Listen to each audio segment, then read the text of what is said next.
सोचिए, ठीक इसी पल जब आप ये देख रहे हैं, हो सकता है किसी दूसरे यूनिवर्स में आपने इस पर कभी क्लिक ही न किया हो। ये ख्याल ही कितना अजीब है ना? आज हम विज्ञान के एक ऐसे ही चौंकाने वाले सिद्धांत पर बात करेंगे, मल्टीवर्स थ्योरी। तो क्या इसका मतलब ये है कि हर छोटा बड़ा फैसला एक नया यूनिवर्स बना देता है?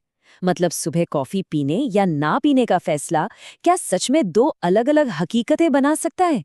यही वो सवाल है जो मल्टीवर्स थ्योरी की एकदम जड़ में है। चलिए इस हैरान कर देने वाले आइडिया को परत दर परत समझते हैं। तो ये आइडिया आया कहाँ से? देखिए, मल्टीवर्स की कहानी किसी साइंस फिक्शन नॉवेल से नहीं निकली है। नहीं, इसकी शुरुआत हुई है क्वांटम मैकेनिक्स की एक बहुत ही बड़ी, एक बहुत ही गहरी पहेली को सुलझाने की कोशिश से। अब क्वांटम की दुनिया ना बड़ी अजीब है। वहां एक पार्टिकल, मान लीजिए एक इलेक्ट्रॉन, एक ही टाइम पर अपनी सारी पॉसिबल स्टेट्स में हो सकता है। इसी को कहते हैं सुपरपोजिशन। मतलब वो स्पिन अप भी है और स्पिन डाउन भी, एक साथ, जब तक हम उसे देखने या नापने की कोशिश नहीं करते। और जो पुरानी समझ है वो ये कहती है कि जैसे ही हम उस पार्टिकल को नापते हैं, ये जो सारी संभावनाओं वाला बादल है वो फट जाता है।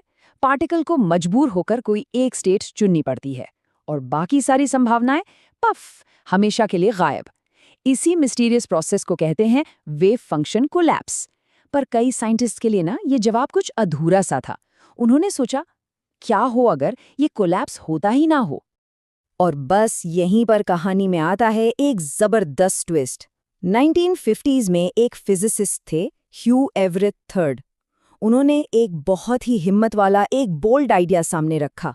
उन्होंने कहा, वेव फंक्शन कोलैप्स जैसी कोई चीज होती ही नहीं है। क्वांटम की दुनिया कभी कोई एक रास्ता चुनती ही नहीं। तो सवाल उठता है, अगर कोलैप्स नहीं होता तो फिर होता क्या है? एवरेट ने इसका एक ऐसा जवाब दिया जो बहुत सिंपल था, लेकिन दिमाग को एकदम हिला देने वाला। और इसी जवाब को आज हम मेनी वर्ल्ड्स इंटरप्रिटेशन या कई दुनियाओं की व्याख्या के नाम से जानते हैं। 1957 में एवरेट ने कहा कि जब भी कोई क्वांटम मेजरमेंट होता है तो यूनिवर्स कोई एक नतीजा नहीं चुनता, बल्कि यूनिवर्स खुद ही हर मुमकिन नतीजे के लिए अलग-अलग ब्रांच में बढ़ जाता है। जी हाँ, हर संभावना एक नई पैरेलल रियलिटी बन जाती है।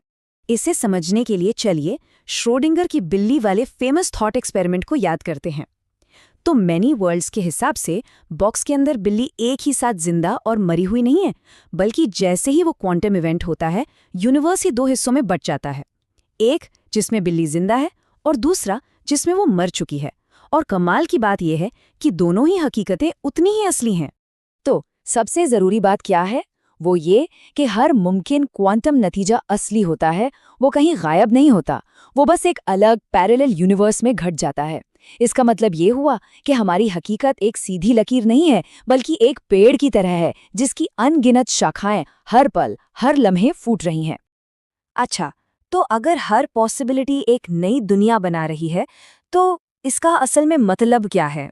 अगर ये थ्योरी सच है ना, तो इसके जो नतीजे हैं वो सच में होश उड़ा देने वाले हैं। हमारी अपनी जिंदगी के लिए इसका क्या मतलब हो सकता है? देखिए, अगर मेनी वर्ल्ड्स इंटरप्रिटेशन सही है तो रियलिटी की नई ब्रांच सिर्फ बड़े बड़े फैसलों से नहीं बनती, नहीं, बल्कि हर छोटे से छोटे क्वांटम इवेंट्स से बनती है। हर संभावना, चाहे वो कितनी भी मामूली क्यों ना हो, एक नया यूनिवर्स बना देती है। इसका मतलब तो ये हुआ कि हर सेकेंड अनगिनत करोड़ों अरबों नई यूनिवर्स बन रहे हैं। तो इसका मतलब ये भी है कि इन्फिनिट, मतलब अनगिनत ऑल्टरनेट यूनिवर्सेस हो सकते हैं। एक यूनिवर्स में शायद किसी ने वो करियर चुना जो यहाँ नहीं चुना। एक में कोई डॉक्टर बन गया, दूसरे में साइंटिस्ट। और हाँ, एक यूनिवर्स तो ऐसा भी होगा ही जहाँ इस चैनल के मिलियन सब्सक्राइबर्स हैं। अब यहाँ पर एक बहुत ज़रूरी सवाल उठता है, क्या ये सब पक्का साइंस है या सिर्फ एक फैंटेसी? मतलब क्या इसका कोई साइंटिफिक बेसिस है भी, या ये बस एक अच्छी कहानी है? चलिए इसके आधार को और इसकी सबसे बड़ी प्रॉब्लम को समझते हैं। ये बात बार बार याद रखना जरूरी है कि मल्टीवर्स थ्योरी कोई साइंस फिक्शन कहानी नहीं है। ये सीधे क्वांटम मैकेनिक्स की मैथ से निकलती है। ह्यू एवरेट ने कोई नया मैथ नहीं बनाया था। उन्होंने तो बस जो इक्वेशंस पहले से थीं, उन्हें उनके लॉजिकल एंड तक पहुंचाया, बिना किसी रहस्यमयी कोलैप्स को बीच में लाए। और जानते हैं, कुछ साइंटिस्ट के लिए यही इस थ्योरी की सबसे बड़ी खूबसूरती है। और हाँ, मल्टीवर्स का आइडिया सिर्फ मेनी वर्ल्ड्स तक ही नहीं रुका है। कॉस्मोलॉजी में और भी थियोरीज हैं जो पैरेलल यूनिवर्स की बात करती हैं, जैसे कि इन्फ्लेशनरी मल्टीवर्स। ये थियोरी कहती है कि बिग बैंग के बाद जो यूनिवर्स तेजी से फैला, उसने अलग अलग बबल यूनिवर्स बना दिए होंगे। या फिर स्ट्रिंग थियोरी लैंडस्केप, जो कहती है कि ऐसे यूनिवर्स भी हो सकते हैं जहां फिजिक्स के नियम ही हमसे बिल्कुल अलग हों। लेकिन इन सारी थ्योरीज के साथ एक सबसे बड़ी चुनौती है, और वो एक ही है। हम दूसरे यूनिवर्स को देख नहीं सकते, उन्हें टेस्ट नहीं कर सकते। देखिए, साइंस को चाहिए होते हैं टेस्टेबल प्रिडिक्शंस, और क्योंकि ये यूनिवर्स हमारी पहुंच से पूरी तरह बाहर हैं, तो इस थ्योरी को साबित करना या गलत साबित करना लगभग नामुमकिन है। और यही बात इसे इतना कंट्रोवर्शियल बनाती है।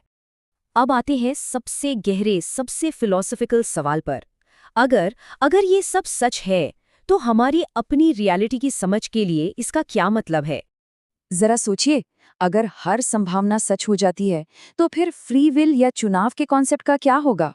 क्या हमारे फैसलों का कोई मतलब है, या हम बस एक ऐसी नदी में हैं जो हर मोड़ पर कई धाराओं में बट जाती है और हम असल में हर धारा में बह जाते हैं? क्या हमारी चॉइस बस एक इल्यूजन है? तो फिर हमें ये यूनिवर्स का बंटना महसूस क्यों नहीं होता? इसका जवाब ये है कि हर ब्रांच बनने के ठीक बाद अपनी एक पूरी तरह से इंडिपेंडेंट रियलिटी को फॉलो करती है। एक ब्रांच में जो चेतना है, वो दूसरी ब्रांच के बारे में जान ही नहीं सकती। हमारे लिए हमारा यूनिवर्स ही अकेली इकलौती सच्चाई है।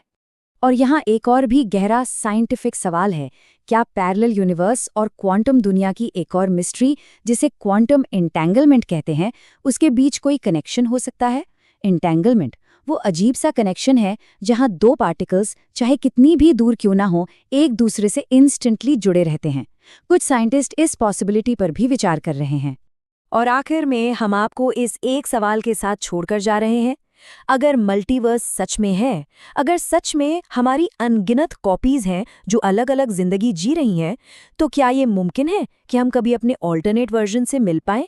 ये एक ऐसा सवाल है जो साइंस और कल्पना के बीच की लकीर को धुंधला कर देता है।